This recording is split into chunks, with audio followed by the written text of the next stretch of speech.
views expressed are solely those of the speaker and not necessarily those of Paltalk.com, AVM Software, or its advertisers.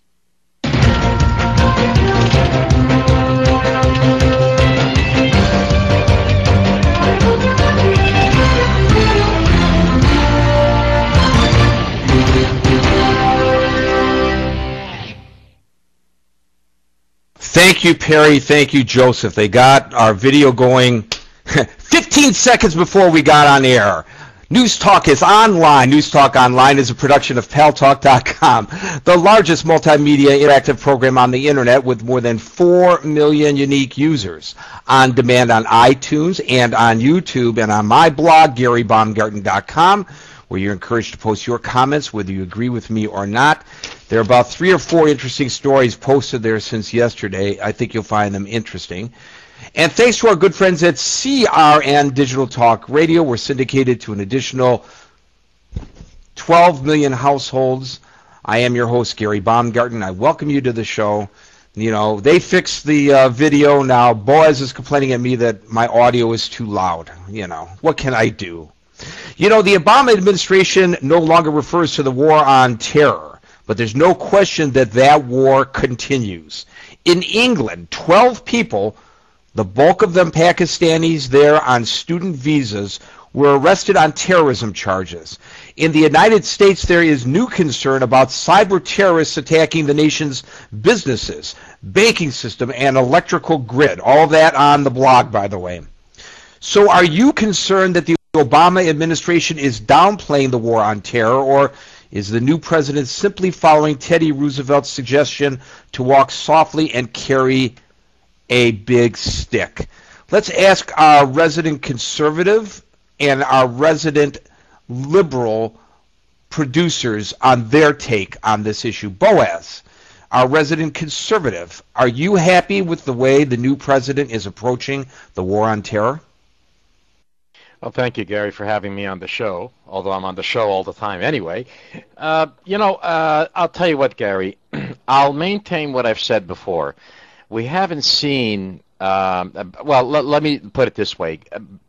Obama has not been in office long enough to demonstrate what he's doing about terrorism, and if I should be, as a citizen, if I should be satisfied or not with his actions. We haven't seen enough either way, to be honest. I will say this, though. Based upon his campaigning before the presidency, before he was elected, and a little bit after, based upon his statements about Iran and that he would prefer to negotiate with Iran, I would say that he's taking a step somewhat in the wrong direction with regards to Iran. I can't say the same for what he's doing in the United States for our protection. I don't know. He doesn't have any track record at this point. But with regards to Iran, I think that he's putting too much trust in negotiations with Iran rather than taking some sort of, and I'm not saying military action, but more stern action against their nuclear program. So I feel that to a certain extent he is going in a direction that I do not agree with. Well, one of the individuals in our virtual auditorium is suggesting in text right now that what we really need to look at is the cause of terrorism, and this individual believes that it's the U.S.'s actions in the past that invited the terrorist attacks. Would you agree with that assessment, Boaz Frankel? Of course, I do not agree with that, Gary. Once again, we're, in my opinion, I'm a conservative. This is a liberal view of many Americans that say that we are at fault. We are the ones that are at fault. We are to blame for the terrorism because of our political and otherwise involvement in other countries in the world. I strongly disagree. The United States of America does not force its way into any country. And there are entities, of course, Gary, that do not agree with some of our political involvement elsewhere in the world. And they call that terrorism. I don't call it terrorism. There are countries that come to us, Gary, for help, and we respond positively to that, to those requests, because those are countries that are democracies. Those entities that call us terrorists are those that don't believe in democracy. Therefore, they think that we're the terrorists. So I disagree with that completely. All right, let's now go to Alan Jacey, our resident progressive and the man that the conservatives love to hate. Alan, what do you feel about the new tack that this president is taking, playing down the war on terrorism, no longer saying you're with us or you're against us, but suggesting that perhaps like Teddy Roosevelt, it is time to walk softly and carry a big stick? Yeah, hi, Gary. Hello, everyone. Can you hear me okay? Just want to make sure. Sure can. All right. As far as the new administration, what they're doing, in some respects, I agree with Boaz, is that we don't know because we are only 70-plus days into the administration.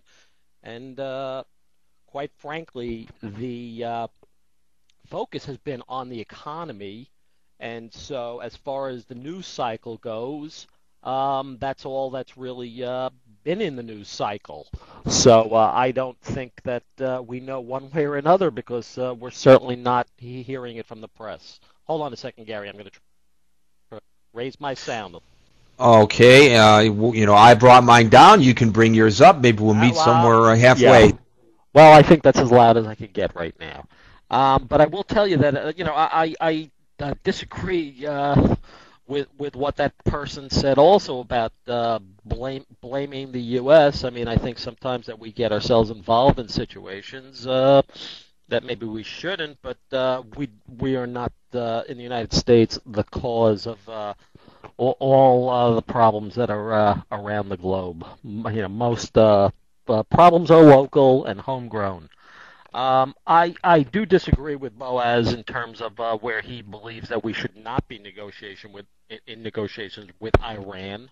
I believe that we should always try and negotiate with those that have differing viewpoints, and hopefully somewhere we can meet in the middle and resolve any potential future conflicts. That's how you stop them at the negotiation table. You don't do it on the battlefield. That's not a very wise situation. So we should talk to those that disagree with us and hope that we can resolve any of these conflicts.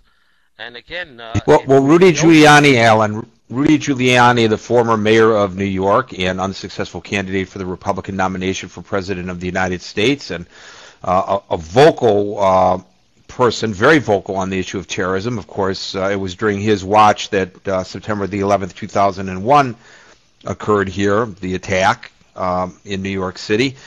He is saying that the posturing of this president is inviting a terrorist attack. Rudy Giuliani, for all his great